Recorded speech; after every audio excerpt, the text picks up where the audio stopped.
Hello guys, welcome to my channel Lucid Fanfic, and if you're new here, don't forget to hit that subscribe button and turn on notifications so you never miss out on our latest videos. So be sure to stick around until the end, and let's get started. The sun was at its peak, the light shined down from it onto the park, but our story starts not there, but with a group of children standing against one lone child shaking in fear, tears in his eyes, protecting the sobbing kid behind him. Izuku, why are you being so mean, Kachan? Don't you see you're hurting if you keep on doing this, I'll stop you myself. He shouted, raising his fist shakily. The kids before him smirked at Izuku and activated their quirks. The fat child in a singlet on the left released two large red bat-like wings and was lifted a few feet off the ground. The kid on the right extended his fingers, and the boy in the middle pounded his fist against his palm, causing a small explosion in between his hands. Katsuki, you want to pretend to be a hero? You don't stand a chance without a quirk, Deku. He mocked, smirking cruelly at Izuku, who gasped and took a step back in fear from the bullies who charged at him together and began beating him up.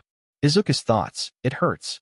A dark emotion began bubbling up within Izuku, as something unnatural began consuming his thoughts.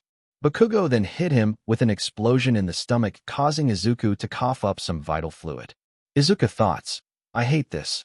The crimson color which coated a small portion of the ground began to penetrate Izuku's once clear sight. The two kids behind Bakugo punched him across the face as the chubby kid dived down against Izuku's back and forced him to the ground. The one thing in Izuku's eyes that wasn't a ruby red was the boy who Izuku once called his brother. Izuku thoughts, I hate you. Bakugo ran to hit Izuku when he was blasted back and knocked out by an invisible force. The two lackeys looked at Izuku in shock as his eyes glowed bright red and orange, but what scared them even more was the demonic crimson arm that formed over his own. Izuku radiated a wave of sheer malice and hate, causing the boys to tear up and ran away in fear as every cell in their body screamed at them to escape. However, they weren't the only ones who ran. Monster, someone help us. He heard the kids in the park scream as they ran away. Izuku looked at his hand in fear. He could feel the intent to kill. The desire to destroy it terrified him, but what scared him the most was Bakugo, who had some vital fluid coming down his head from being slammed into a tree. Izuku began hyperventilating. His breaths became faster, as did his rapidly rising chest, and before he knew it, he screamed in sheer despair and terror over what he had done. Here's the sad truth, all men are not created equal. When I was 4 years old, I learned that some kids have more powers than others. But those who were truly unlucky were the ones who received the more sinister type of abilities dubbed villainous quirks. Time skip. It wasn't long before I discovered that a curse like mine was something I would be judged and attacked for. So with no choice but to hide my quirk from everyone and lie that I was never born with a quirk, I was dubbed quirkless and bullied through most of my life. But that won't hold me back. If anything, it pushes me to do better. An older Izuku could be seen running down the street and stopping at a traffic light, waiting for it to turn green for him to keep going. Finally, it went green, and Izuku continued on his way. He ran under a group of sakura trees till he saw a villain attack and smiled, stopping to observe the scene. Izuku, haha, that's one huge supervillain. While the pro hero's death arm and backdraft, a random civilian spoke out loud in awe of the two pro heroes. Backdraft, the water hero, wore a costume similar to that of a firefighter. With jets of water blasting out the hose like cannons attached to his arms, he prevented civilians from approaching with the assistance of the police, who were just as amazed at the hero's abilities. Meanwhile, Death Arms, the punching hero, had caught the top half of the now destroyed cell tower, so it wouldn't harm any of the surrounding citizens. And finally, Kimui Woods swung into action, a new hero who had begun making a name for himself. With his adoring fans squealing out his name, he began his fight with the giant villain. Using the large constructs around him by transforming his wooden arms to tendrils in order to avoid the giant villain's attacks, he landed on the train station rooftop and stared the villain in the eyes. All Might shook in pain, hunching over. He held his side stomach with some vital fluid escaping his lips. But our protagonist was too absorbed with his question to take notice of the pro, who had steam coming out of him. Izuku, when I first discovered my ability, I thought I was quirkless and I was super excited about it. But the more I used it, the more people grew afraid of me, so I hid it. But ever since I was a kid, I thought that saving people was the coolest thing you could do. I want people to see my fearless smile and be the kind of hero everyone in the world looks up to just like you," he said, looking up with a smile at the now skin and bones version of All Might. Izuku shook with shock at the man in front of him, standing in his beloved hero's place. "Izuku, you are?" he screamed in terror. "Izuku, All Might," he shouted in shock, looking at the shriveled-up man. "Izuku, did you deflate? What happened? How is this even possible? No, you can't be him. You're a fake and imposter. What did you do with the real All Might?" "All Might? Young man, I assure you, I am All Me PFFD." Vital fluid splurted out the shriveled husk of a man's mouth like the drool one would have sleeping. "Izuku, impossible. All Might. You know how guys at the pool are always sucking in and flexing, trying to look buff? I'm like that," he said while wiping his mouth. "Izuku, this can't be real. No. I'm dreaming. All Might's a giant of a man who saves everyone. He defeats all obstacles and saves the day with a fearless smile." Hearing his words, All Might understood. The boy saw him, as everyone else did. An unshakable symbol, one that couldn't be toppled, but that was far from the truth. All Might. So there's plenty of fear behind that smile.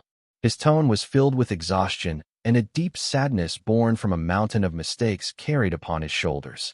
He walked to the bars of the rooftop railing in front of him and sat down, leaning on them, sighing as he did so. "All Might, I expect you not to tell your friends about this or put it online." Putting his faith in the young man before him, he raised his shirt, revealing a scar, making Izuku jump back, repulsed by the sight before him. Deep scar tissue surrounding a hole-like wound on the man's side, the bone underneath barely revealing themselves due to the enormous wound on his side. "All Might, pretty gross, right? I got this in a fight a few years back. My respiratory system was destroyed. I lost my whole stomach. Now I can only do hero work for a few hours a day. Rest of the time, this is what I look like." The look in the hero's eyes reflected the deep sadness and weakness that embodied the mighty hero, one that he could never allow others to see. Izuku gasped. "No way, 5 years ago. Does that mean it was the fight with Toxic Chainsaw?" He questioned him, using his deep fanboy knowledge to clarify when the symbol of peace was wounded. "Wow, you really know your stuff, but no. The punk may have landed some hits, but he couldn't bring me down. Most of the world has never heard of this fight. I did everything I could to keep it under wraps." All Might turned to look up at the sky, his eyes narrow as the memories of the night that changed everything flashed through his eyes. "All Might, anyway, you were telling me about this dangerous quirk of yours. Please continue from there." Izuku winced as his curse had been brought up. It was something he often tried to forget and leave in the back of his mind. But when he saw his hero, he just couldn't help himself. Despite everything he was called for it, despite all the things it allowed him to do, he needed to know if he could truly be a hero despite his power. "Izuku, it's not a quirk, sir. You see, I have an extra joint in my foot, so it's impossible for me to have a quirk. At least that's what I was told." Izuku waited for All Might to respond, since the pro looked very confused, but it wasn't too surprising. After all, he told the man that he had a power, and it wasn't a quirk. "A power that's not a quirk? I don't understand." "Izuku, I haven't told anyone about this, not even my mother, since I was a kid, because I was afraid of how she would react. But I want to ask you if, even with this power of mine, could I become a hero like you?" "All Might, sigh, young man, I don't completely understand what this power you speak of is, but even if it's dangerous for someone who was told he was quirkless to still have an ability, it's a GI. Izuku, it's not a gift." All Might flinched from the boy's sudden flare. Izuku, seeing his reaction, looked down at his hand as it shook, guilt-ridden.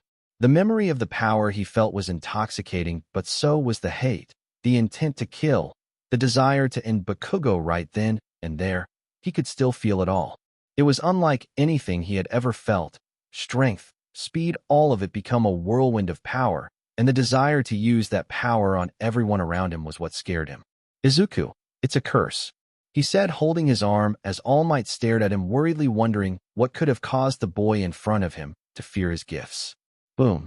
The two felt pressurized air around them and turned to see smoke coming out from the central plaza. "All Might, what is that?" Izuku, a villain, rushing off the roof and down the stairs of the building they stood on. Both Izuku and All Might ran to the scene. At the scene, the Sludge villain was causing havoc all over the mall. Stores once filled with bustling customers now laid in ruin, consumed by flames. The police kept the people behind them using the emergency safety tape they each kept on their person as the heroes' death arms, Kimui Woods, and Backdraft arrived preparing to engage the threat ahead. Death arms, how dare you prey on a child? He shouted at the Sludge villain, launching himself forward and reeling his fist back. All his power focused into a single punch meant to scatter the Sludge villain and free the spiky-haired teen trapped inside. Unfortunately, his fist, though carrying 2 tons of force, had barely made the villain move upon contact. A malicious and mocking laughter escaped the lips of the Sludge villains as Death Arm's fist sunk into its body while trying to pull himself out. What is this? Some type of goo? He shouted, too distracted by his predicament to notice the tendril extending from the villain's side and swinging right into him, sending the colossal muscular hero smashing back into a metal wall. Extra Hero 1. You okay, Death Arms? Extra Hero 2. Look out. The second hero shouted to his associate checking on Death Arms. Alert, they both dodged an incoming tendril that smashed down on the shop behind them, destroying it in a single hit. Sludge, stay back, or I'll snap his neck. The hostage let out a scream filled with rage, forcing his head and hands out the Sludge villain's hold, revealing himself to be Bakugo. Bakugo, cry, you picked the wrong guy to mess with. I'm gonna blow you up and send you back to whatever hole you crawled out of. He shouted, creating small explosions, but nothing weakened his restraints. Let me go, he screamed. The panic of his situation began to nestle its way deep into the pits of Bakugo's mind. His desire to be free igniting the sweat in his palms, creating large explosions which sent the heroes ahead stumbling back. Sludge, you've got so much power, I've really hit the jackpot. With a quirk like yours under my control, I can take out All Might with one punch. The villain's smile grew as he took advantage of Bakugo's fear, forcing his explosions to continue blasting towards the heroes trying to rescue him. The civilians watching were slightly frightened by the scene, the dread growing within each of them, but covered by the enthusiasm they all felt at seeing heroes at work. Civilian 1. Whoa, is that some kind of special move? Civilian 2. This dude is a legit supervillain. Civilian 3. Gasp, look, it's her. That new hero MT lady will stop him. A woman shouted, starry-eyed, seeing the giant heroine. Unfortunately, MT lady had to stop since the buildings were too close together. Gasp, my only weakness, I'll need at least a 2-lane road if I want to make my way through, she shouted in her giant form. Kamui swung in and grabbed several civilians from in the fire to get them out, while also making sure to avoid touching the flames himself. Fire and wood don't exactly make a good combination. I'll need to leave someone else to handle this guy. He shouted to his allies while swinging away using wooden tendrils. Meanwhile, Backdraft had set his attention on the buildings around him, using his quirk to fire jets of water onto the growing embers. Don't look at me, I've got my hands full here. Where are those fire trucks, anyone? He shouted to the other heroes, focusing completely on the area around him. Meanwhile, the heroes could only grit their teeth at being unable to help the boy, while a few were more angered by the lack of room to take the spotlight for themselves. Death Arms, I can't get a grip on his weird body, and that kid keeps causing explosions left and right. We've got to knock him out of the park somehow. Bakugo continued struggling. His shaking form proved to Death Arms that he was still alive while trapped, though the Sludge villain took advantage of his distraction to attack once again with a slime tendril. Incoming, shouted the hero, jumping back, dodging another of the villain's tendrils. Death Arms, it's no good, we don't have the right quirks to take down a villain like this. Extra Hero, we just gotta keep it under control till someone else gets here. The heroes who had once approached to save the day and secure the cameras now could only grit their teeth and hide back with their tails between their legs. And all the while the flames only grew brighter, burned hotter, and consumed more. Fortunately, Backdraft hadn't stopped using his own abilities to keep the flames away from the people. Backdraft, there's still plenty of people to save. Kamui, don't worry, I bet every hero in the city is on their way. Though frightened of touching flames, the wooden hero still swung down, picking up more civilians and taking them away from the fight. Death Arms, however, the muscle of the group, could only look down on himself. He knew he lacked the strength necessary to deal with the villain, and as such, his resolve began to dwindle. Death Arms' thoughts, sorry kid, you're just gonna have to hold on a little longer. Death Arms, damn, if only I had more power I could blow this guy away.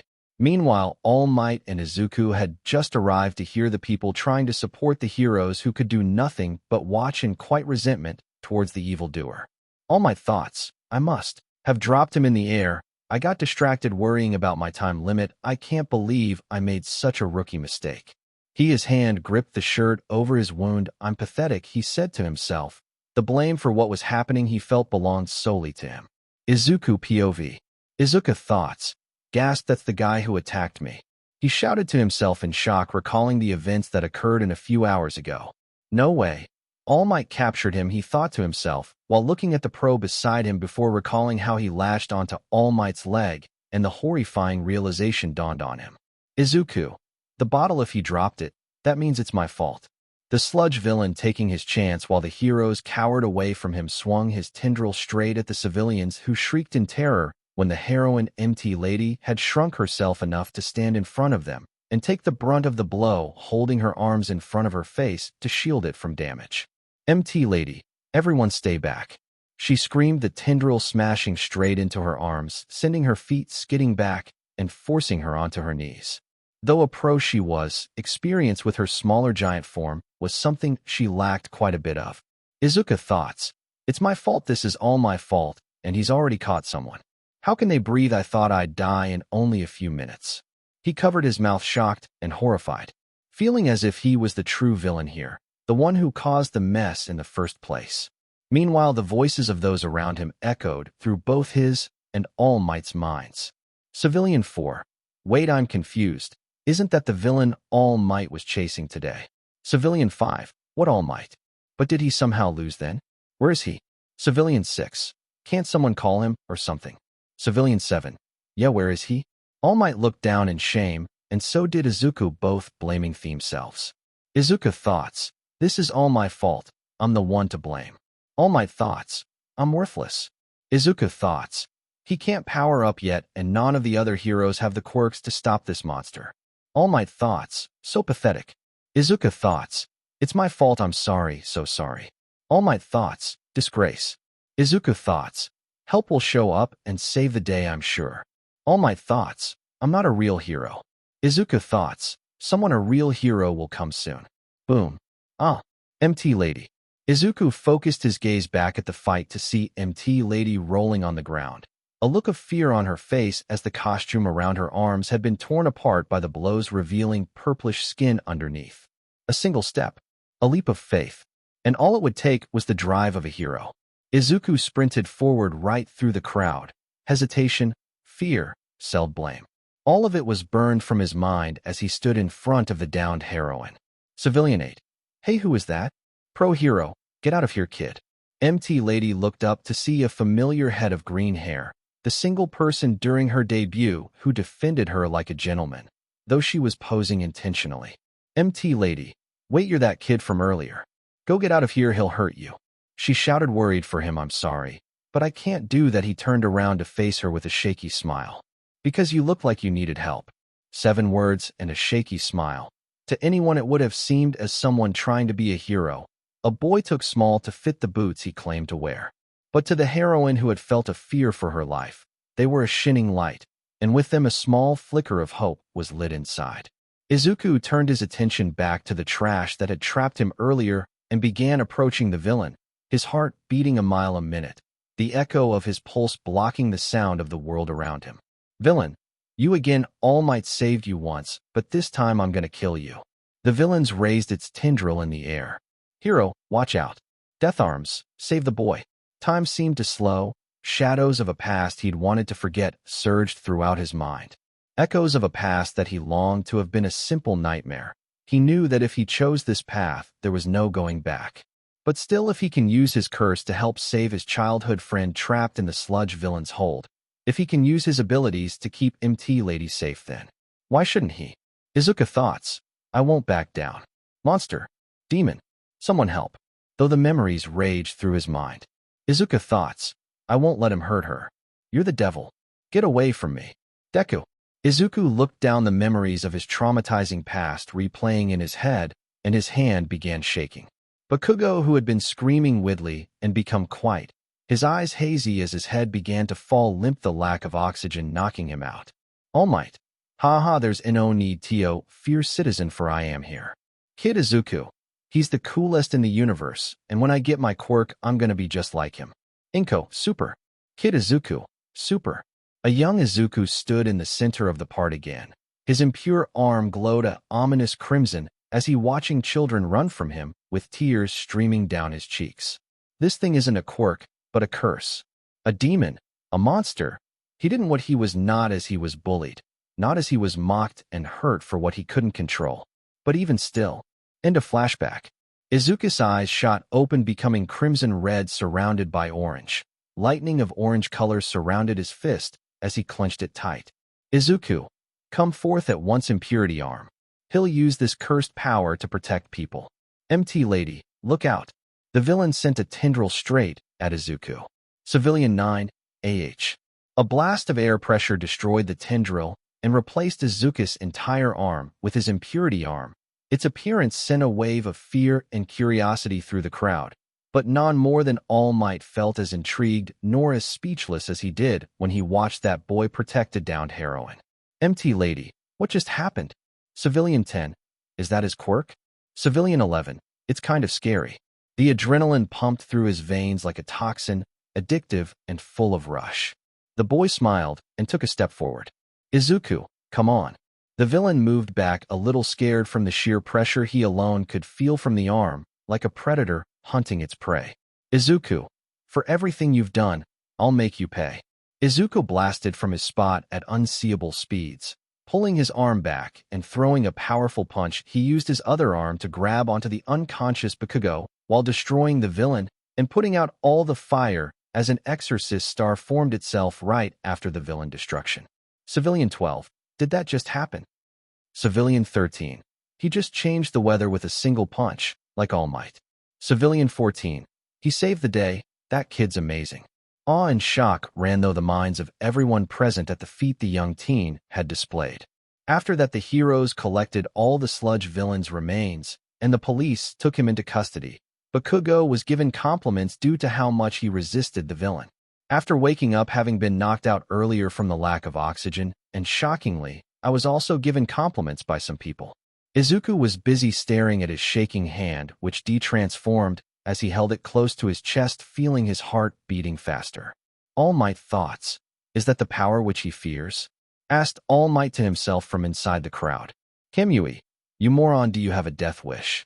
Kamui suddenly approached Izuku, followed by Death Arms. Death Arms, there was absolutely no reason for you to put yourself in danger like that. Kamui, it was reckless and foolish, you should have let us do our jobs. Izuku looked down in shame when he felt someone put their hand on his shoulder. Turning around, he saw it was MT lady.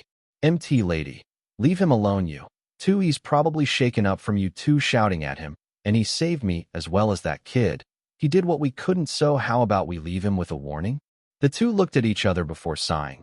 Death Arms smiled and ruffled Izuku's hair. I guess she's right. Good job, kid, but don't do it again. Izuku blushed, slightly embarrassed before smiling and nodding, when MT lady then whispered in his ear, a small blush on her cheeks. I thought you were cool, little hero. Feeling her kiss his cheek, Izuku became bright red, causing the pros to laugh. Kamui, MT lady, please, he's still a minor, have some shame. MT lady blushed, embarrassed by that. I was just teasing him, she shouted, flustered. Kamui, sure you were anyway. Hey kid, what's your name? Izuku. Oh, Izuku Midoriya, sir. Kamui, well then, Izuku Midoriya, if you're thinking about becoming a hero, I'd be happy to take you on as a sidekick later down the line. What do you think? Death Arms, hey, this kid clearly has a strength quirk, so I should be the one taking him, right kid? Kamui, no way, he's coming with me. They both looked at Izuku, who could only stutter a response before feeling MT lady wrap her arms around his neck and buried his head in her bountiful racks. MT lady, sorry boys, but this little cutie is coming with me. Izuku turned bright red and nearly fainted as the three heroes argued over him. Meanwhile, Bakugo was glaring hatefully at Izuku, confused by what had happened while he was knocked out and being told that he should thank the green-haired boy for saving his life. Time skip. People all over Mustafa were watching what happened on the news, revealing Bakugo's and Izuku's faces on the screen. Meanwhile, Izuku was on his way home. I wanted to apologize to All Might, but he wasn't anywhere in the crowd, so I couldn't. In any case, I was lucky enough that those reporters let me go home thanks to the pro heroes intervening, but he looked down. The sheer power he had felt today, though still wild and strong, was now under his contract. Bakugo, Deku. Izuku turned to see Bakugo run up to him. Izuku, Kachan? Bakugo. Oh, Deku, what the hell was that, huh? I don't know what the hell happened, but just because those heroes were fawning over you're useless, but don't you dare think you're better than me. I didn't need your help, you hear me? You did nothing. I never needed your help, loser. He turned around and walked away, wondering what Izuku did for everyone to fawn over him. Meanwhile, Izuku looked down to the floor. Even though Kakin was knocked out, I have to wonder, did I really help out by using this power of mine? I am here. All Might in his buff form yelled as he slid out an alleyway, making Izuku jump back in surprise. All Might, what are you doing here? You scared me, he shouted at him. Haha, I am here, Bika. He couldn't finish as he spit out vital fluid and turned back to his scrawny form. All Might. Young man, I came here to thank you, and also to discuss your question from earlier. If you hadn't told me about your situation, if you hadn't run into that fight and saved that boy, I would have forgotten why I became the symbol of peace. Izuku. What? No, it was my fault he got away to begin with. I wasted your energy, and not to mention your time. All Might. I'm not done. You told me that you were afraid of that power of yours, and that was clear to me. But you saved those pros and that young man despite your fear. There are stories about every hero, how they became great. Most have one thing in common: their bodies moved before they had a chance to think. Almost on their own. Izuku teared up. Monster. Devil. Demon, stay away. I hate you.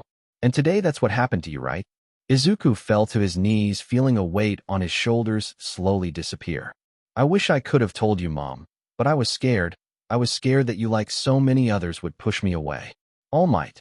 Young man, with that power of yours, you too can become a hero. You are worthy of inheriting my quirk. Izuku. What do you mean inherit your quirk? Ha ha ha, you should see your face right now. Don't worry, I'm not going to force this on you. Listen well, young man. Do you want to inherit my awesome power or not? Izuku still looked at him in shock and confusion. All Might. There are a few things you should know about my power. Journalists always guess my quirk as either super strength or invulnerability. People ask me questions about my quirk, but I make a joke and dodge the question. That's because people need to believe that the symbol of peace is a natural-born hero. But I'm not. There is nothing natural about my power. All Might tilted his head back and spread his arm in the air and said, I wasn't born with this power. It was a sacred torch that was passed down to me by someone else. Izuku could only look at All Might with shock and asked, someone gave you your quirk? No way. All Might. Yes way, and you're next. I can give you my abilities. Izuku. Hold on, this is a lot to process. It's true, there's a lot of debate about your quirk, and mumble. All Might. Stop nerding out, you just have to adjust to reality and accept this new truth. I can transfer my quirk to someone else, and that's just one facet of my true abilities. The true name of my power is One for All. Izuku 1. 4. All. He muttered in awe as All Might held out his hand with a celestial glow illuminating from within it. All Might.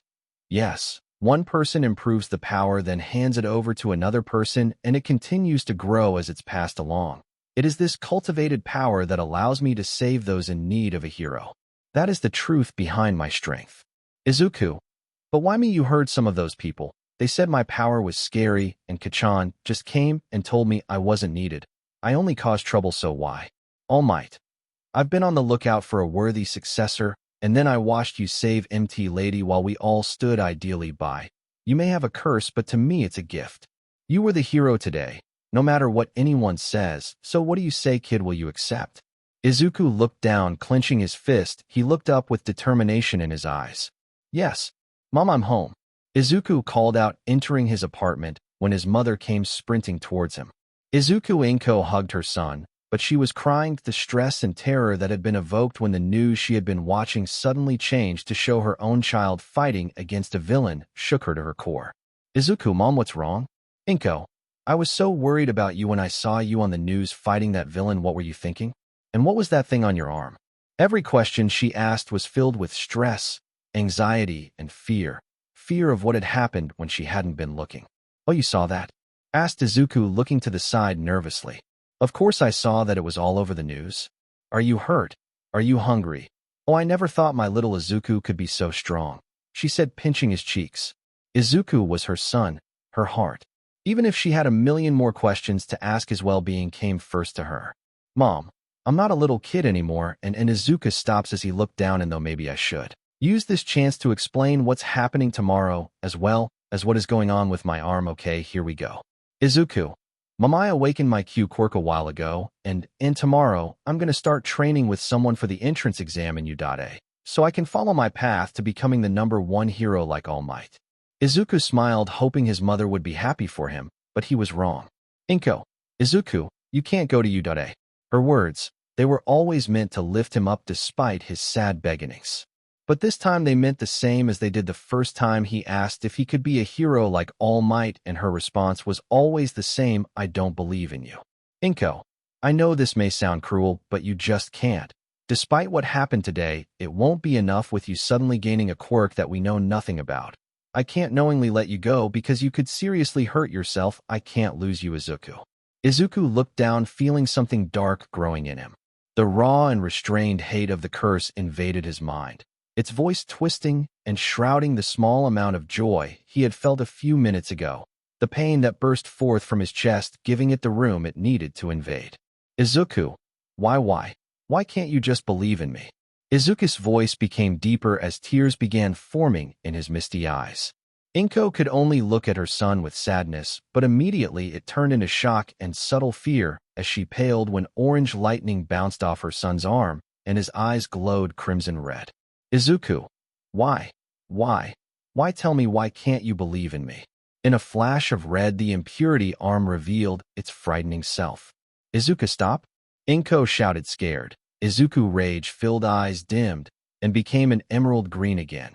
He looked at her, confused by the fear in her eyes, till he saw his arm revealing itself. The pieces of what had happened fell into place, and he immediately removed it. Prostrating himself on the floor, his cries the only sound his mother could hear as he begged for forgiveness.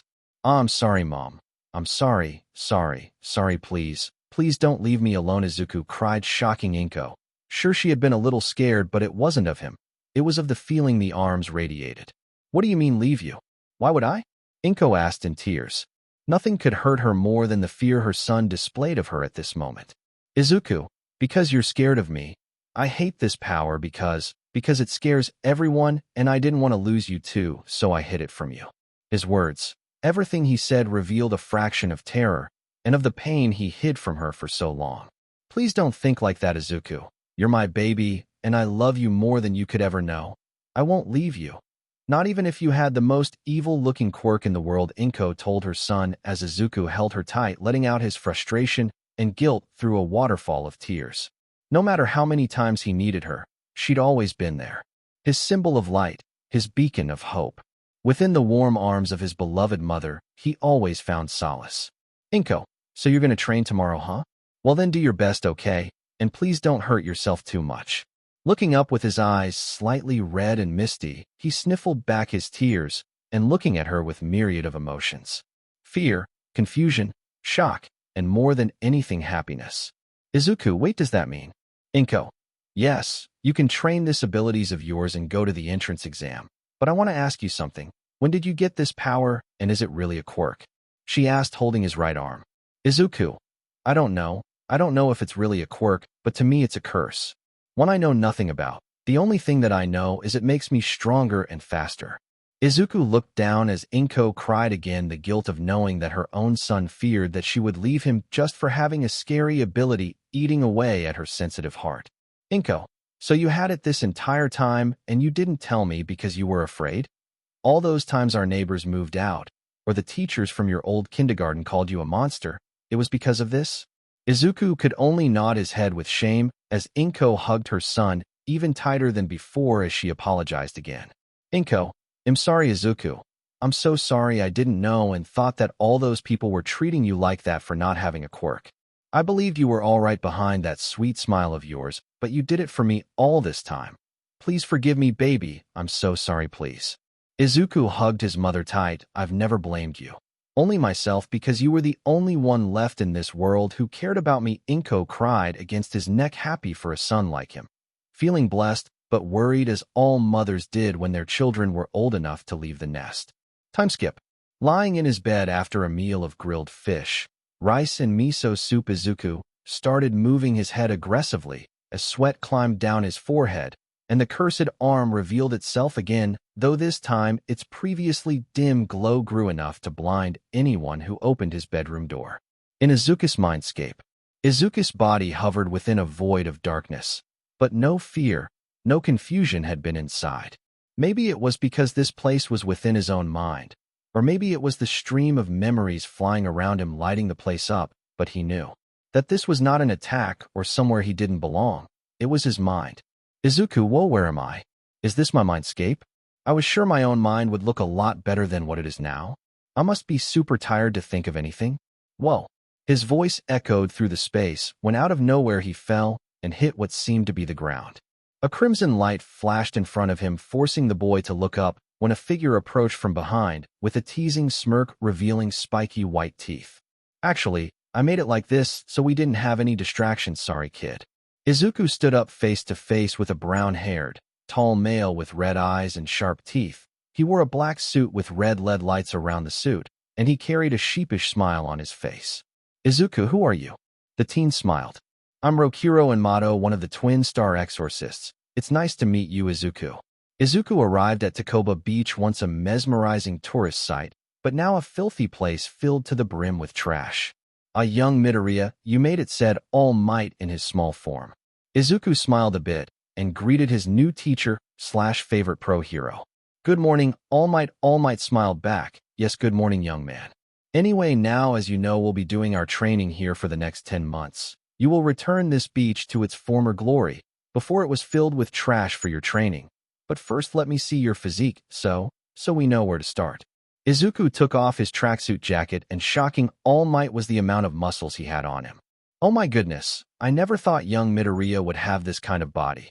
With this you could probably use 10% of OFA, exclaimed All Might, excited and filled with joy as Izuku smiled sheepishly and rubbed the back of his head, slightly flustered by the compliment. Izuku. See, I started to train when I was 5 years old, so I could go UA without a quirk. Despite my mother's fear of letting me attend the school, she taught me that a hero must always be fit. He said, shocking All Might at how young Izuku started off his training. So with a challenging smirk growing on his skeletal face, All Might clenched his fist and roared out.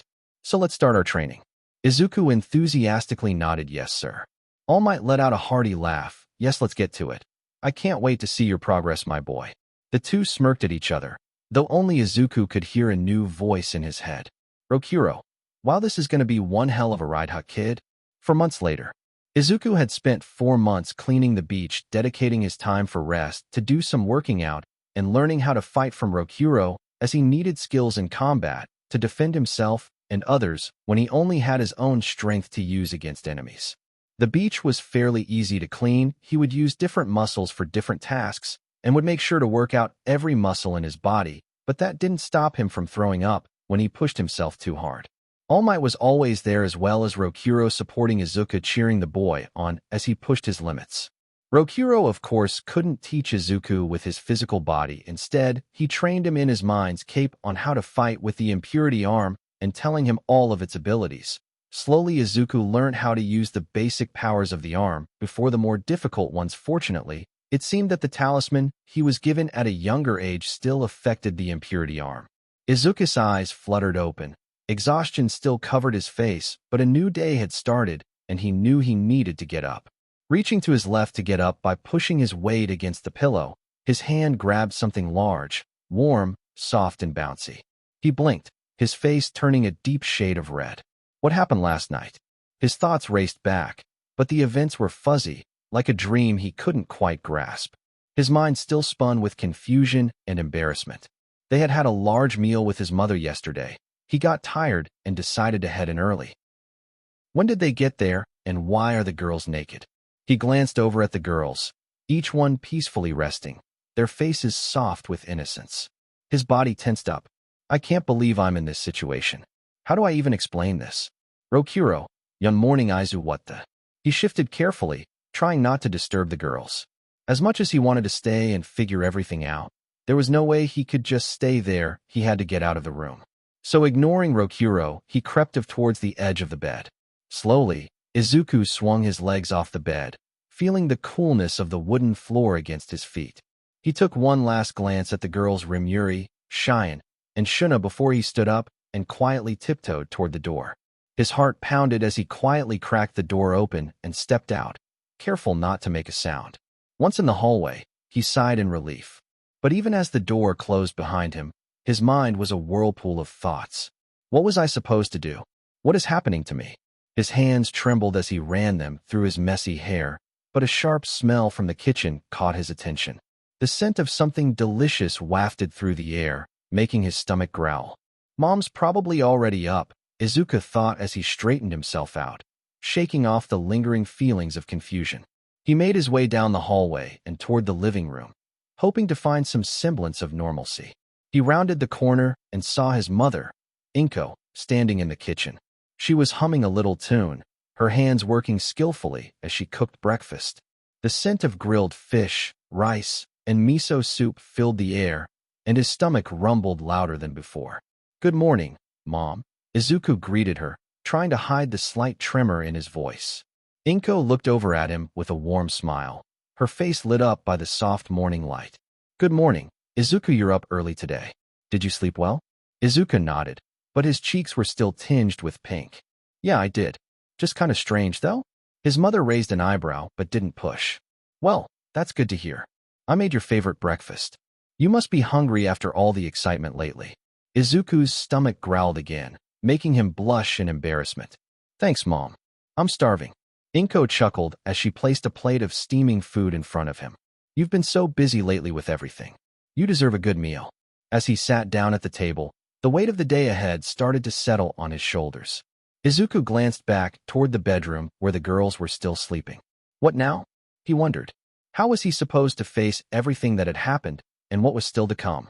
But for now, all he could do was focus on the warmth of the food in front of him. He could hear his mom humming softly as she worked in the kitchen, and for the moment, it was enough to help him find some calm amid the storm swirling in his mind.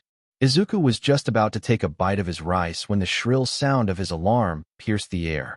His heart skipped a beat as the loud, unmistakable voice of All Might blared through the speakers. "I am here, I am here, I am here." Izuku's eyes went wide. "Oh no, I'm gonna be late." He quickly shoved the rest of his food down, hardly tasting it, and sprang to his feet. "Thanks for the breakfast. Mom, I'll be back later," he called out as he rushed toward the door. Inko turned from the stove, her warm smile still on her face. "Have a good day, Izuku, don't forget your..." But before she could finish, the door slammed shut with a soft thud as Izuku dashed out of the house, practically flying down the steps. His shoes were barely on his feet as he ran, his mind racing as he heard All Might's voice echo in his head. "I am here," the alarm repeated, as if mocking him for his tardiness. Izuku could hear the distant sound of the door opening behind him, but he didn't stop to look back. He had no time.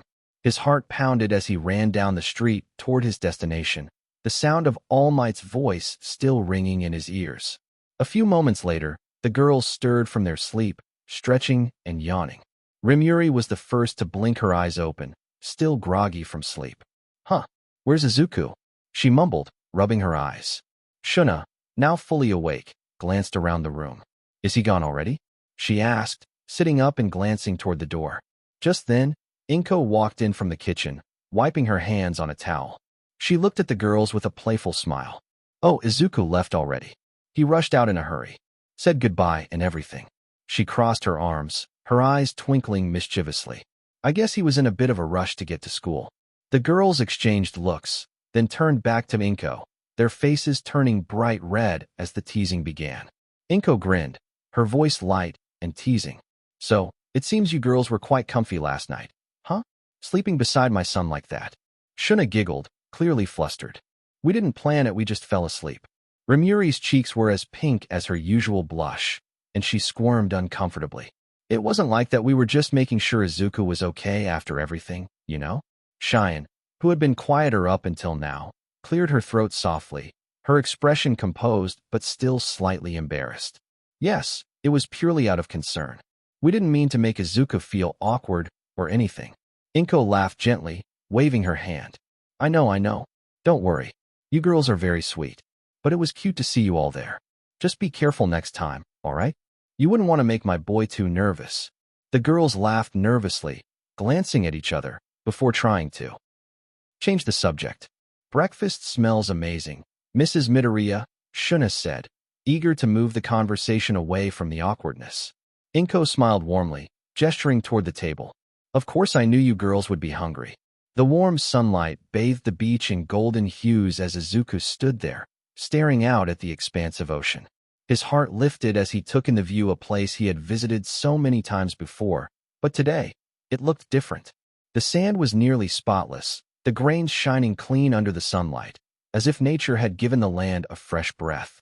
The ocean stretched out ahead, its waves gentle and clear, the usual debris and litter that plagued its shores nowhere to be found. Rokuro, it really is beautiful, Izuku, good job. For a brief moment, Izuku allowed himself to take it all in. The tranquil scene felt like a breath of fresh air, the kind of peace he hadn't been able to fully enjoy in a long time. He'd spent many afternoons here before, cleaning up the beach, picking up trash, doing his best to keep this corner of the world from suffering the same fate as so many other places in the city. The effort had been exhausting, and yet, seeing it now in all its pristine beauty made it feel worth every bit of hard work. But even with the beach looking so perfect, there was still a sense of unease. He could feel it deep in his chest. A lingering worry that things might change, that it might slip back into the state of neglect it had once been in. But for now, it was beautiful. A small, hopeful reprieve from the chaos of his everyday life.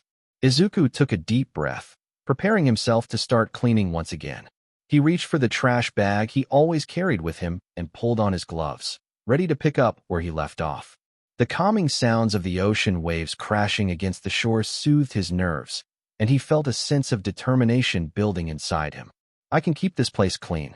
I can make a difference, he thought to himself, kneeling down to grab a piece of plastic that had been left behind in the sand. But just as he was about to stand up, something caught his attention. A sudden sound, someone screaming. It was distant at first, almost indistinguishable from the rush of waves, but it grew louder, more frantic. A girl's voice, pleading for help. Izuku froze, his heart pounding in his chest as the scream echoed through the air, piercing the calm. Help, please. Somebody help. The voice was filled with panic, and Izuku's instincts immediately kicked in. His head snapped toward the source, and his heart jumped into his throat. Out in the water, a figure was struggling, waves crashing around them. A girl. She was thrashing in the water, her orange hair plastered to her face as she kicked and flailed, trying to stay afloat. She was dressed in a loose workout top and shorts, clearly caught off guard by the sudden danger. Izuku's eyes widened as he recognized the desperate panic in her movements. She was struggling, and she was far from the shore. Without a second thought, he sprang into action. His heart raced as he sprinted toward the water, pushing past the shallow waves that tried to pull him back. Each step became heavier as the current grew stronger, but Izuku didn't hesitate. His goal was simple: save her. When he finally reached her, he could see her face contorted with fear, her chest heaving as she gasped for breath. He reached out to grab her arm, but in that moment, the girl's body jerked violently. A strange, powerful force surged through her, and Izuku barely had time to react before massive, oversized hands like the hands of a giant burst out from her body, pushing against the water with an immense force.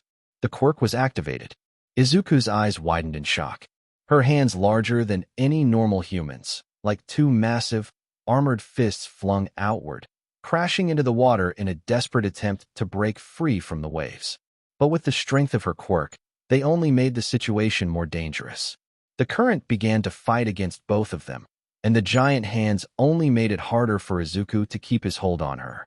Don't let go," the girl cried, her voice thick with panic. The large hands flailed wildly, each movement causing her to lose more control, and Izuku found himself struggling to keep up with her unpredictable movements. "Hold on, I'm not going to let you go," Izuku shouted, trying to steady her. The sheer size and power of her quirk made everything difficult. Her massive hands sent water splashing everywhere, and the waves crashed against them relentlessly, pulling them both further out. He could feel the strain in his muscles as he fought to keep them both from being dragged under. The girl's breathing was ragged as she struggled to focus, her big hands swiping the water in every direction as if she were trying to fight the ocean itself. But with each flail, her movements became more erratic.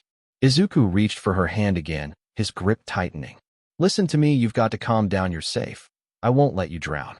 Her eyes locked with his, desperation mixed with fear. Despite the overwhelming size of her quirk, there was a flicker of understanding in her gaze. Slowly, she stopped trying to thrash against the water.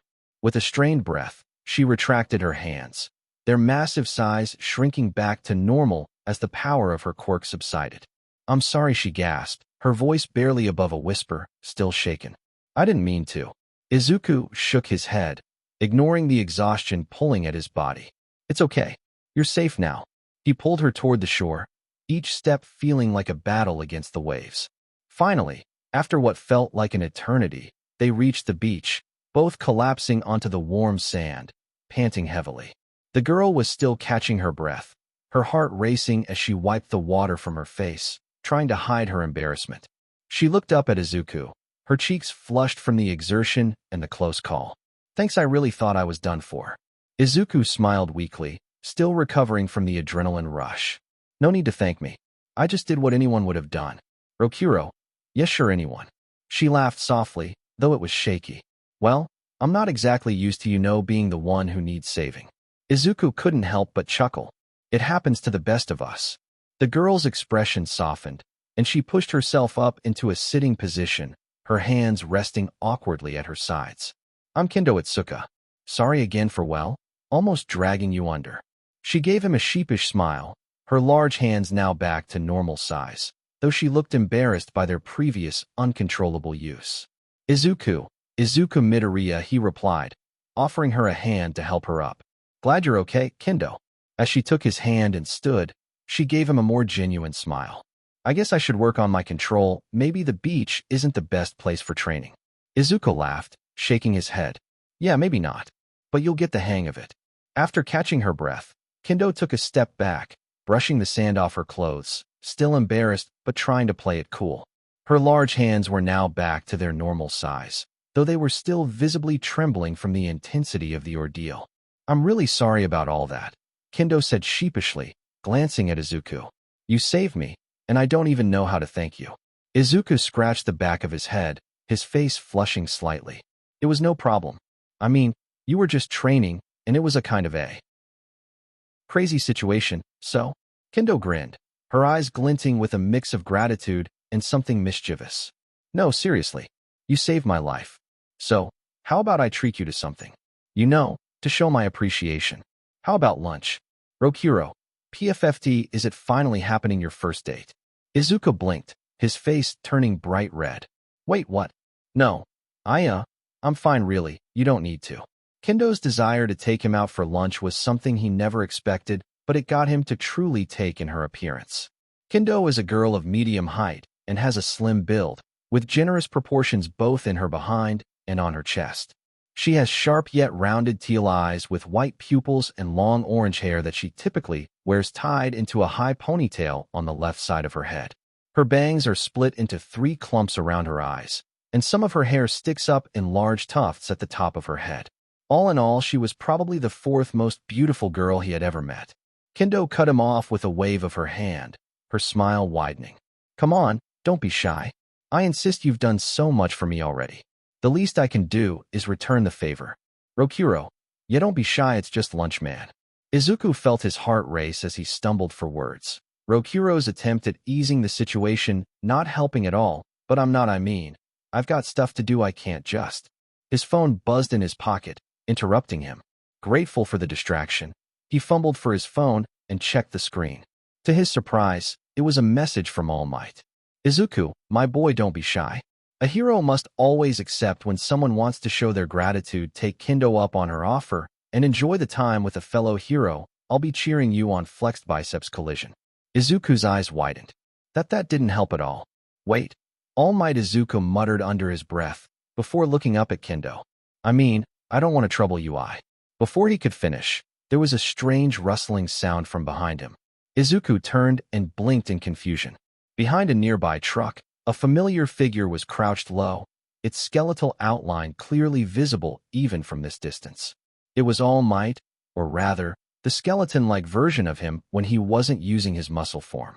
He was crouching behind the truck, his thumbs raised in the air as he gave Izuku a thumbs up, a broad grin plastered across his face. Izuku froze, his face going pale. All Might. I mean, Mr. Yagi, what are you doing there? The skeletal hero gave a dramatic, over-the-top nod. Just here to offer support. My boy, his voice was surprisingly loud for someone so thin, and the thumbs up he gave was so exaggerated that it made Izuku even more embarrassed. If you're going to be a hero, you need to embrace every opportunity. Don't be afraid to accept help and companionship. Izuku's eye twitched as he stared at the skeleton version of his mentor, who continued to wave enthusiastically, completely oblivious to the fact that he was hiding behind a truck in a very questionable manner. Kendo tilted her head, eyes narrowed in suspicion, but she wasn't about to let the chance slip by. Is that someone you know? Izuku felt like his whole body was overheating. He tried to stammer out an explanation, but nothing coherent came to mind. Why yeah, that's him, but you know, he's just, here to, support me, he's my trainer, All Might's skeleton form suddenly stood up and did a dramatic, exaggerated pose. Absolutely, you can't say no to a treat from a fellow hero. My boy, take her out. And make sure you enjoy the time together. Heroes need to have their moments of relaxation to do it for your training. Eh? Izuku's face turned completely crimson. Seriously, Mr. Yagi, that's not. Kendo, however, was grinning ear to ear now. She could hardly hold in her laughter at the scene unfolding before her eyes. Well, looks like you've got no choice now, huh, Izuku? Izuku just stared at All Might for a moment, still processing the fact that his mentor was literally hiding behind a truck, trying to play matchmaker or something equally absurd. He glanced at Kendo, who was still waiting patiently, and sighed, realizing he was in far too deep to back out now. Rokuro, you've got no choice, bro. Fine. Izuku finally relented, throwing his hands up in defeat. I'll go, just stop giving me that look, Mr. Yagi. Rokuro, yes. All Might, still behind the truck, gave another enthusiastic thumbs up, then dramatically vanished behind it, as if he were the most inconspicuous figure ever. Izuku shook his head in disbelief. Great, Kendo said, her grin widening. So, where do you want to go? Izuku opened his mouth to protest, but quickly thought better of it. He couldn't argue with the combination of Kendo's persistence and All Might's weird, unexpected approval. Well, I guess I could go for some ramen, Izuku muttered, his cheeks still burning. Ramen it is. Kendo clapped her hands together.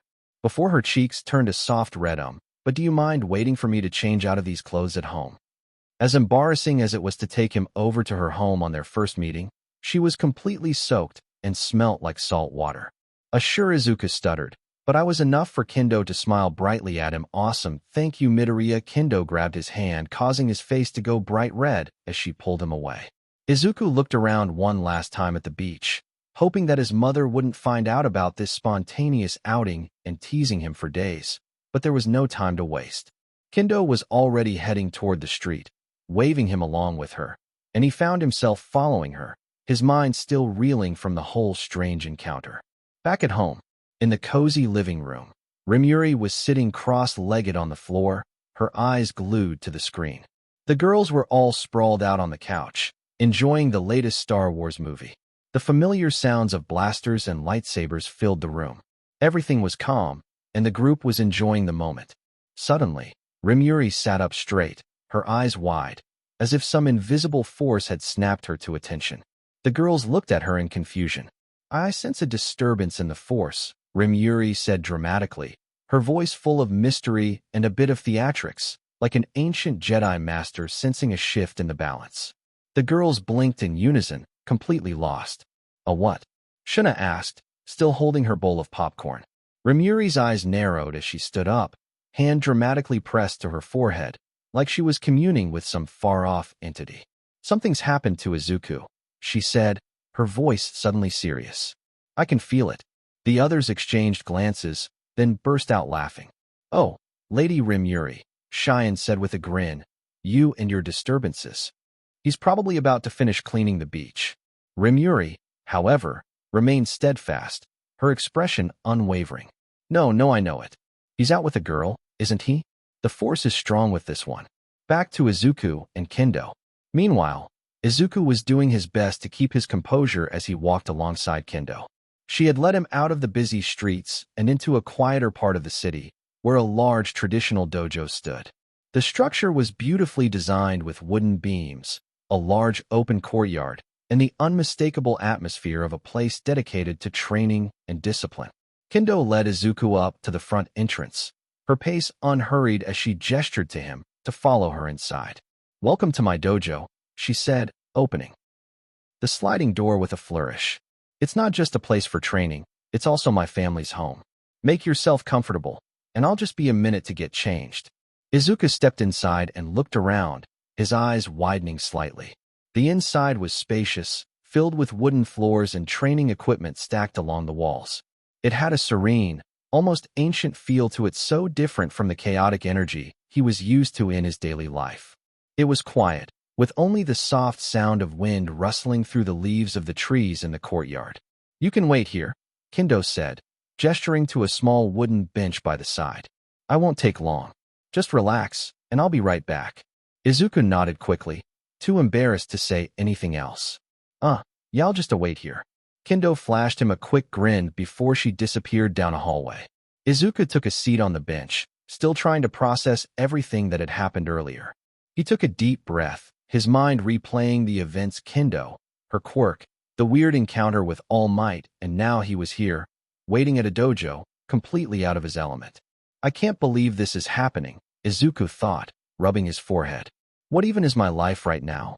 Just then, there was a loud clink from behind him, and he turned to see the door to the dojo open again. But it wasn't Kendo, it was a tall figure in a kimono, walking with an aura of strength and authority. The person was wearing a white training robe, a long black belt wrapped around their waist, and they carried themselves with the confidence of someone who had seen countless battles. "Oh, sorry," Izuku said, startled by the appearance. "I thought you were, I'm just waiting for Kendo." The figure paused for a moment and then smiled warmly. "No worries. You must be this Midoriya my girl's going to lunch with." Then, she mentioned it when she passed me to head to her room. "I'm Kendo's father." Izuku blinked, looking at the man's solid build and intense, yet kind eyes. He could tell this was someone who had trained rigorously for years. Nice to meet you, I'm Izuku Midoriya." Kendo's father chuckled. "It's nice to meet you too. So you're out for ramen, huh?" Izuku's face turned beet red at the mention of that. Well, I didn't really have a choice." Kendo's father raised an eyebrow in amusement. "Don't worry. She's like that with everyone. You'll get used to it."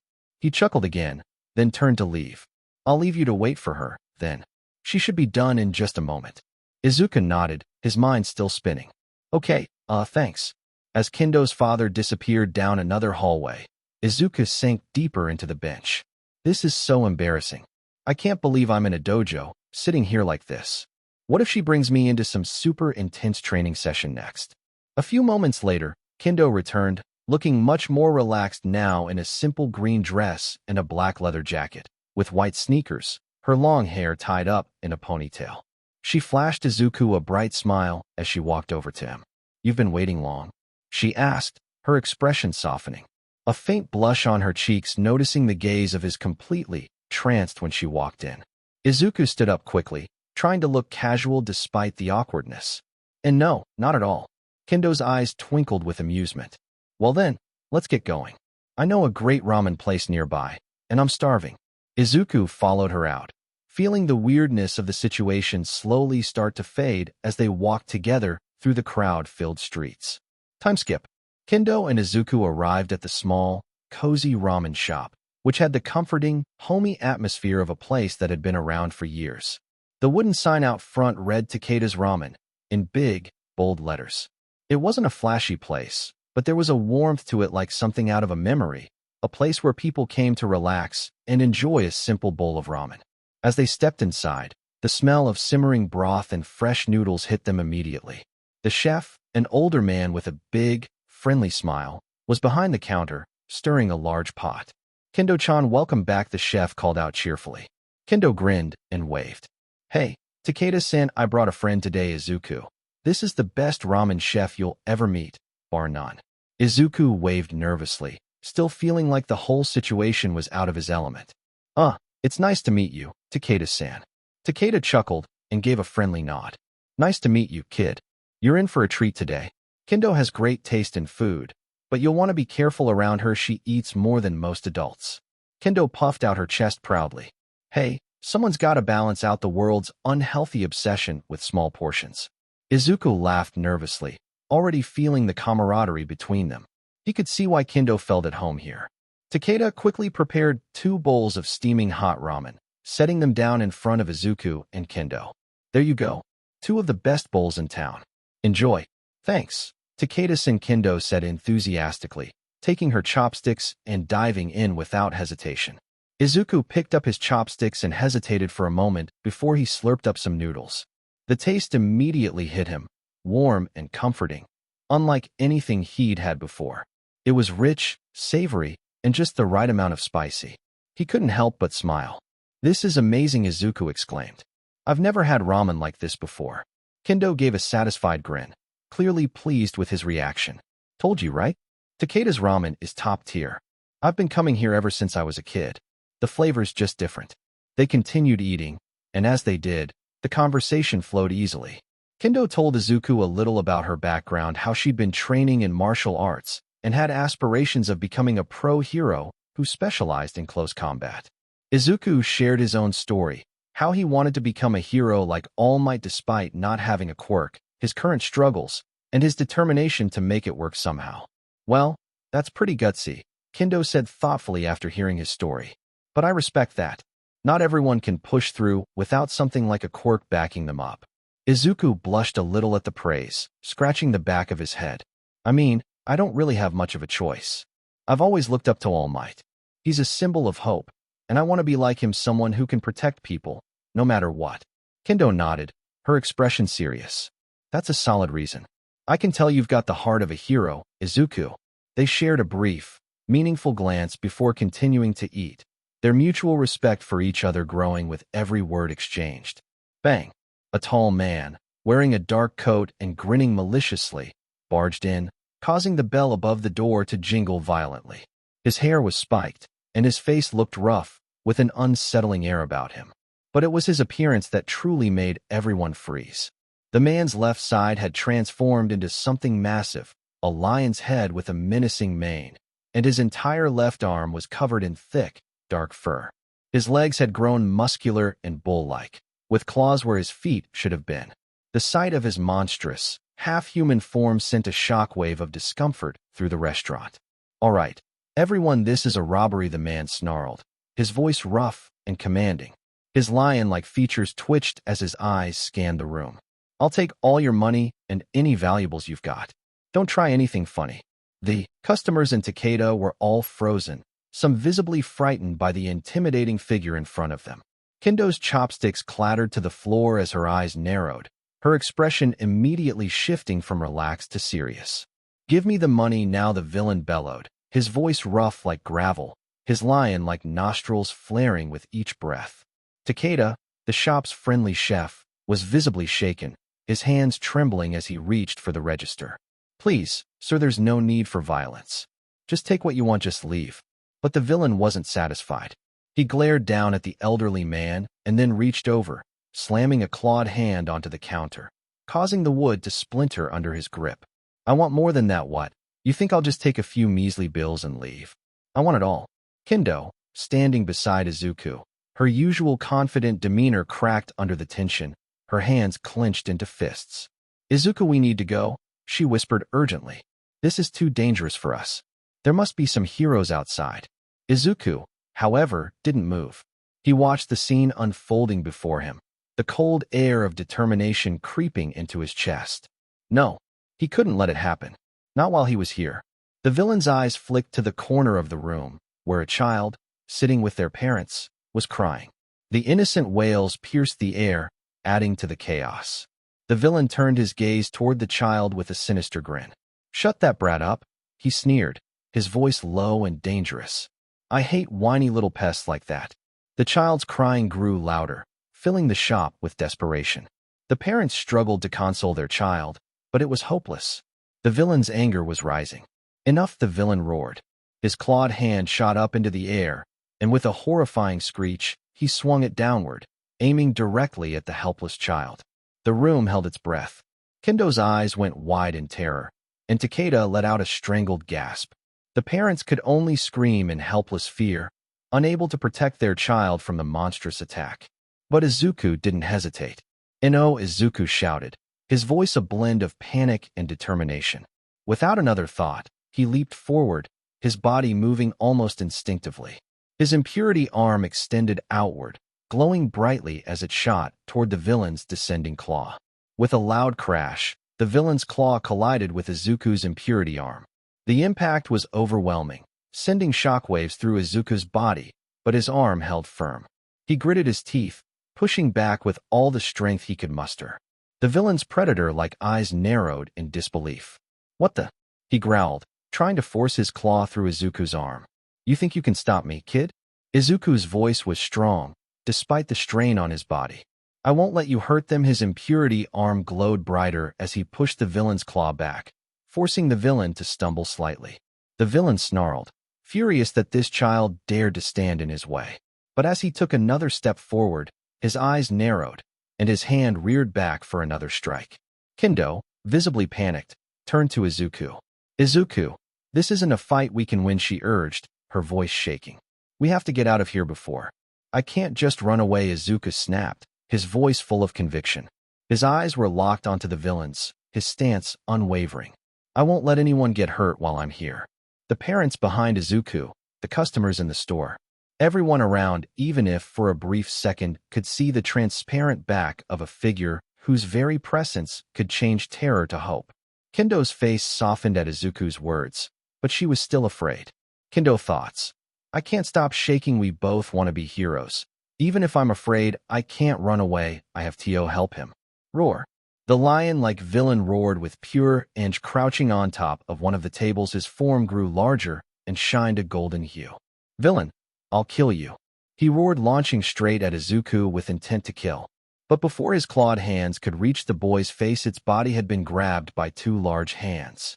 "Kendo, no you don't," she shouted as the villain began scratching and clawing her hands, trying to get out. But despite the pain of his claws tearing through her skin, she didn't let go for a second. "Izuku, Kendo," he muttered in shock as she smirked at him. "I want it too. I want to be a hero too." Izuku smiled at her and took a running stance, his impurity arm shining with orange flames bursting out by the second surrounding his fist. "Izuku, then here I come." He launched towards the lion, reeling his fist back, fire surrounding it like a vortex, and struck with all his strength.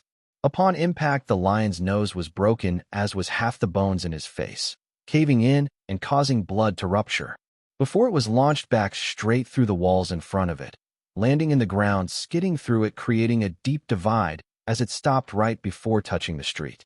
Civilians surrounding the villain screamed while some recorded, but none were louder nor more active than the restaurant Patreons who cheered on their heroes. "Great job, heroes. Thank you so much. You saved us." "Rokuro, yeah, I knew you had it in you." Izuku, still a little flustered from everything, rubbed the back of his neck. "Ah, thanks. I didn't really think it through, but I guess it worked out." He glanced over at the cheering customers, a shy smile tugging at his lips. "I didn't expect this much attention, though." Kendo chuckled, her eyes glinting with amusement. "What? You didn't think saving the day would get you a bit of praise?" "Izuku, oh Kendo, your hands." Kendo smiled, with her hands shrinking back to normal size, and with them the cuts became small scratches, shocking Izuku. Before Kendo could respond, however, the sound of sirens outside grew louder. A few moments later, the door to the ramen shop opened, and the police arrived, led by none other than Detective Tsukauchi. "All right, everyone, stay calm," Tsukauchi said in his usual professional tone. His gaze quickly locked onto Izuku and Kendo. "You two are the ones who handled this, huh?" Izuku stood straighter, his expression shifting to one of seriousness as Tsukauchi began to ask questions. "Can you both tell me what happened here? Start from the beginning." Kendo spoke first, her voice steady despite the chaos that had just occurred. "A villain barged in, demanding money. Then a kid started crying, and he got angry." Izuku nodded, his voice clear as he explained his actions. "The villain threatened a child, and I couldn't let that happen. I used my quirk to stop him from attacking." Tsukauchi furrowed his brow, glancing at Izuku thoughtfully. Your quirk, huh? We'll need to look into that, but it sounds like you did the right thing. No one was seriously hurt, and the villain won't be causing any more problems. Izuku sighed in relief, his shoulders relaxing. I'm just glad no one was injured. After a few more questions and taking statements from the witnesses, Sakachi gave a nod of approval. All right, you two are free to go for now. Thanks for your help. With a final look at the ramen shop and a stern warning to the remaining customers to stay out of trouble, Sakachi left, and Izuku and Kendo finally breathed a sigh of relief. Outside the restaurant, as they stepped out onto the street, the evening sun was beginning to dip behind the horizon, casting a warm, golden glow over the city. The sounds of the busy streets and the chatter of passing pedestrians were a stark contrast to the tension of the restaurant. Izuku and Kendo walked side by side, the night air cool against their skin. Izuku couldn't help but feel lighter now that the confrontation was over. So, Izuku began, looking over at Kendo with a slightly awkward grin. Thanks for, sticking with me back there. I don't think I could have done it without you. Kendo glanced at him, raising an eyebrow. You didn't do too bad yourself. I'd say you've got some real potential, Midoriya. She joked while hearing him say that he couldn't have done it without her made her happy. She knew that he had it all under control. No way, Izuku protested, waving his hands in front of him. I'm still trying to get the hang of it, honestly. Kendo chuckled. Well, you've got a long way to go, but you're on the right track. They both laughed together, the sound light and easy as they walked through the streets. The conversation shifted between small talk, Izuku talking about his training and Kendo sharing anecdotes from her past training sessions. It was easy to talk to her, and Izuku found himself genuinely enjoying the time they spent together. As they reached the gates to her dojo, the atmosphere between them shifted, becoming a little quieter and more close. Well, this is me, Kendo said, stopping at the entrance to her home. She turned to face Izuku, her expression soft. Thanks again for tonight. I don't know what would have happened if you hadn't stepped in. Izuku gave her a shy smile, rubbing the back of his neck again. It was nothing. I'm just glad everyone's okay. For a moment, they both stood there, looking at each other, the silence comfortable. But just as Izuku turned to walk away, Kendo suddenly called out to him. Wait. Izuku turned back, surprised. Huh. Before he could react, Kendo stepped closer to him, a playful glint in her eyes. She didn't say anything more, she just closed the gap between them and, without warning, leaned up on her tiptoes. Izuku's eyes widened as Kendo gently pressed her lips to his cheek, her touch brief but warm. Thank you, Izuku, she whispered, a hint of a smirk playing at the corners of her lips. Izuku stood frozen for a moment, his heart racing in his chest. Kendo laughed softly, her expression softening as she stepped back. Good night, Midoriya. You're a real hero. She turned to head inside the dojo, leaving Izuku standing there, still processing what had just happened. His face was red, his mind a whirlwind of thoughts. He watched her disappear through the door, a goofy smile spreading across his face as he stood there, still caught in the moment. That day, for the first time in my life, I really was the hero. Time skip. Izuku's breathing grew ragged as he thrashed in his sleep, his body drenched in cold sweat. His mind was being flooded with flashes of images too vivid, too haunting to escape. He tossed and turned, as though trying to outrun the horrors invading his thoughts. His head twisted from side to side on the pillow, his fists clenching at the sheets. Through the darkness, a distant, echoing scream cut through the air. Liz. A flash of light cut through his mind's eye. He saw a man, a warrior, his eyes filled with a painful, desperate sorrow, holding the body of a woman. She was pale, her breathing shallow, her once bright eyes now dull and lifeless. Her hand, still warm, slipped from his grasp as he gently cradled her in his arms. Her body was broken, the scene a grim picture of loss and finality. Izuku winced as the image burned into his mind. Then, the warrior's face twisted in anguish, a deep rage boiling inside him. The kingdom around them had fallen to ruin, flames licking at the sky, buildings crumbling into dust. The earth cracked open, swallowing what remained of the land, and the warrior, now filled with an intense darkness, raised his hand, sending waves of destructive power rippling outward. The words, hollow and filled with agony, echoed through Izuku's mind. This is the key to their cage. Shadows flickered like wraiths in the periphery of his vision, figures moving in the gloom, their presence looming over everything. They were the shadows of powerful beings, each one carrying a weight of torment and ambition. Their gazes were cold, unforgiving. Izuku clenched his jaw, trying to shut them out, but they just pressed deeper into his mind. One voice pierced through, strained with emotion. "Try to rein it in. Please, just once for me." It was her voice again, sweet yet sorrowful. The memory of her final moments flashed before Izuku's eyes once more.